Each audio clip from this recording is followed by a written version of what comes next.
In this video, we're going to be going over how to switch your TikTok account to either a business account or a creator account. So in order to do this, first thing we're going to do is open up the TikTok app here, and you want to go over to the far bottom right where it says profile, and that's the page I'm on now. From there, we're going to go to the top right here, the three little lines, and we're going to click that.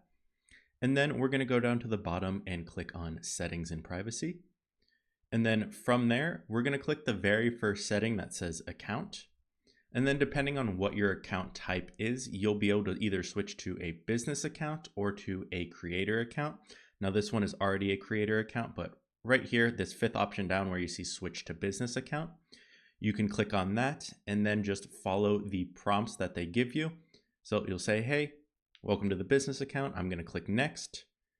Click next. It tells me all the stuff I get to do if I do switch this account. And then it's going to ask me for what category my business is. So let's just say I'm in health and wellness. Click next. And then it will ask for your email. You can put that in. You can set up a shop here if you want to. And then that is it. And you now have access to the business suite and all of those business and creator tools.